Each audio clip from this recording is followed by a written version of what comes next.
So looking again kind of at the gatekeepers, which you mentioned earlier, and I'd wanted to get into this because it's really interesting. We're in a very interesting moment right now where I think Christians are increasingly coming to the realization that we're in this weird civilizational pregnant widow moment where the old world has died and we do not yet know what the new world is going to look like. We just know that it's over, that there's no coming back from a lot of the things that we've done. And this has made a lot of people go very squirrely. This has made a lot of people, follow after all kinds of strange ideologies. And one of the things that I've noticed in Protestant circles and then Reformed circles more specifically over the last 3 to 4 years, which I'd never seen before, especially at this volume, is the rise of this weird anti-Semitic strain in Reformed communities. And I say it's weird because I write for a number of publications on this stuff, and I wrote about the alt-right through the sort of resurgence in 2015 all the way to their more or less collapse in 2017, 2018. Predominantly, it had been a very specific sort of self-identified Catholic that was susceptible to this kind of stuff for all kinds of historical reasons, but I hadn't seen it to nearly the same degree here. Now, if I look at the comments under your stuff on Twitter and 5 or 6 other people who are on these subjects, it's just sort of like anti-Semitism all the way down. It's kind of people playing the let's see how many Jews we can identify in this thing game. It's people kind of finding that the dumbest thing Martin Luther ever wrote and selectively quoting it for everybody. So when you look at this, this is obviously something that we do need to police. As you mentioned, there have to be gatekeepers. So how do we deal with, for example, this resurgence of anti-Semitism, especially when in a community like yours, people are attracted to this sort of very self-conscious aura of defiance, of building its own culture. So these kinds of people are going to be attracted to your kind of community and are going to want to try and hijack it with their own poisonous ideology and to infiltrate it. So how do we start to deal with that kind of thing? All right. So there's 2 things here. One, I'll just point out the basic logical mistake that's being made.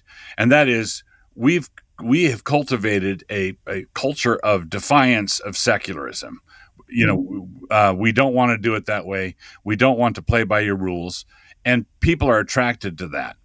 But it's easy to make the logical mistake of affirming the consequent. And affirming the consequent is if I study hard, then I'll get good grades. I got a good grade. I must have studied hard. Well, no, you bribed the teacher, or you were lucky, or it doesn't. If A, then B, therefore A doesn't follow. So just because you're ticking off a liberal doesn't make you faithful, right? So some people have said, okay, we're gonna own the libs. We're gonna make the libs cry, and we've discovered that anti-Semitism does that. Well, with a certain kind of lib, the Democratic Party is becoming a cesspool of anti-Semitism as well. But that's one thing, is affirming the consequent. It's a logical mistake. But the deeper question is what's driving it? Because I think we have to think comprehensively about it. And I think that one of the things I'm picking up on is that this is part of a network of difficulties. I would describe it as, if I'm looking at this phenomenon, I'm identifying, one, bitterness toward boomers, right? Hostility toward Jews, and contempt toward third worlders. Okay, does that make sense? Mm-hmm. Yep. So I think that there's a lot of boomer fathers who disappointed and aggravated and let down their sons and the next generation. And that generation has been profoundly discombobulated by the lack of godly fathering, right? And then some of these people are products of the public school system. They react to it. They red pill to it. And then there's this underlying angst. Why did my boomer pastor, why did my boomer father, why did this previous generation let this happen to me? I don't have an inheritance. Why don't I have a cultural inheritance?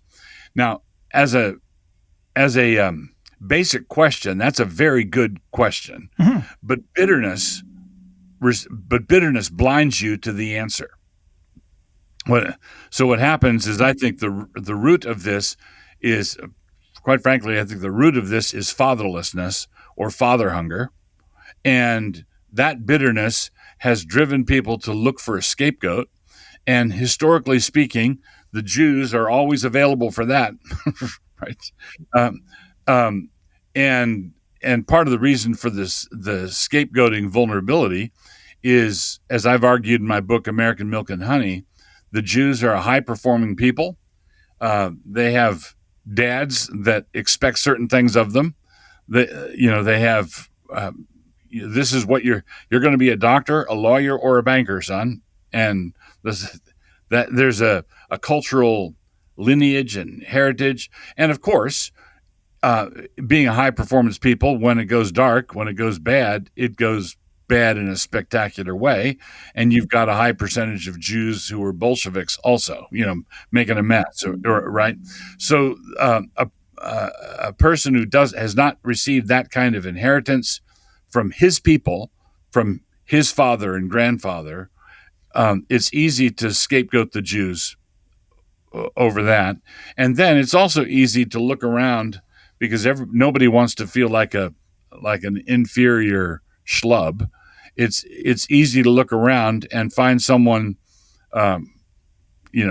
someone crossing the Mexican border that you can look down on. Now, I do think, I'm not saying that because I think that the situation on the border is good. I think it's a chaotic mess, and we need to secure the border. And I'm all about securing the border. But I'm talking about the keenest contempt that I see rising up, sort of pride in your whiteness. Well, I think it ought to be gratitude for your culture, not pride in your whiteness. But a lot of these guys were robbed of their culture. Right. Right. And so what do they have? So on the one hand, some of these guys are just malicious, bad actors. Some of them are, I would describe as sort of an army of 12-year-old orphan soldiers. They've been abandoned, and they're being captained by 14-year-olds, and they're shooting in the right direction overall. But there's some there is a toxic disease component in there that is not their friend. So how do you gatekeep for that then, right? Because if you have a generation of people where institutional trust is completely broken for a whole bunch of very obvious and very sane reasons. Right. There are no, just this election cycle alone has given us enough evidence to write off the honesty of the institutions. But then you have how do you in a community like yours take the kinds of people who are introducing this disease, as you put it, and isolate it and cut it back out so that the infection doesn't spread? Because you do have amongst conservative Christian people a fertile ground right now for this sort of thing, because the only thing we know for sure is that it's insane to believe what the institutions have been telling us.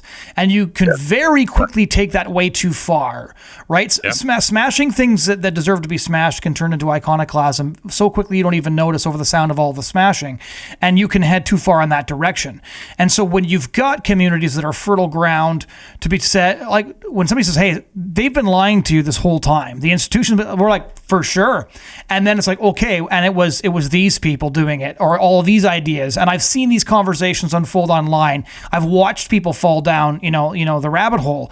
And so how do you, from a practical sense, ensure this kind of thing doesn't spread in a community that is a very ripe ground for those kinds of people? Yeah, because we've already granted the major premise. Yeah, they've been lying their heads off. Yeah. The institutions are, yep. The institutions have utterly discredited themselves. And then someone says, and the institution told me that the world was round. Yep. Or the institution told me that we landed on the moon, or yep. and down the wormhole we go. The thing that I resort to, and I think this is not meant as a Jesus juke, But the thing that I resort to is this. I believe that the only thing that can bring fragmented, sinful, fallen human beings together in the way that they ought to be together is gospel. So consequently, in the community, I should have mentioned this before, in the community that we are building here, worship is central. So the image I use is picture a medieval town with a cathedral at the center and a city wall going around the whole town. And I regard the cathedral is the church. The town is the kingdom. All right, the church is sort of gives definition and structure and cohesion to the kingdom, but the church is the place where you proclaim the word, and you administer the sacraments. You just teach the Bible, and that's the glue that holds everything together. In the kingdom, you've got bakeries and bicycle shops and schools and nurseries and seamstresses and so on. That's out in the kingdom. If you don't want the kingdom to fly apart in tiny little pieces because of acrimony, malice, hostility, and ethnic tension being one of the principal ones, if you don't want that, you have to have a robust form of worship that calls everyone together in Christ and teaches them that in Christ there's neither Jew nor Greek, nor slave nor free, male or female. Come and welcome to Jesus Christ. That has to be the proclamation. So consequently, political communes are all going to crater. They're going to fly apart because people are going to be people. People are going to sin against each other, and there's no way to deal with it apart from forgiveness. And there's no forgiveness apart from the blood of Christ. So I agree with all that. The one follow-up I would ask is so I've seen you speak very clearly even to your interlocutors on this. I've also seen quite a number of other people doing the same thing. People from Apologia, etc., are also sort of addressing this. I get the macro concept. I guess sort of on the individual concept, there's guys now who are gaining a following, and practically speaking, besides sending them, your book or sending you stuff that you've written on it, and you've written on this quite a bit lately. There's a lot of communities that are doing that, but people are still getting sucked down these rabbit holes and sort of nursing these grievances. And so, how do you root it out when it's there, when you're doing everything right, but the brainworms are still being unleashed? Yeah. So I would say number one, I would tell pastors who share the outlook I've just said to be preaching and declaring that's the big picture. Include this sort of thing as part of your pastoral care.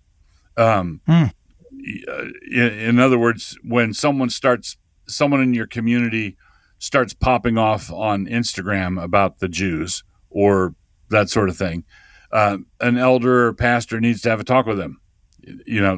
Let's sit down and work through this in a one-on-one, face-to-face sort of way. And you don't bind people's conscience. If someone says, well, I just think that Israel is not a good idea. Okay, you can continue to think that. But if you give way to malice or vainglory, or if you go too far down this wormhole, you have to be aware that you are a member of a church that practices church discipline. Okay? Right. And if it becomes hateful or spiteful, malicious, or just, out there, at some point, I don't think the issue will be truly clarified until someone is disciplined for this. Right. Right. And that becomes a cause célèbre, and it will be, I can't believe you, there'll be some groups that say, I can't believe you did this to that guy. And others who say, finally, yeah. Or people who don't like you for the other reasons and still can't believe you did it to this guy because they had had bad feelings about you.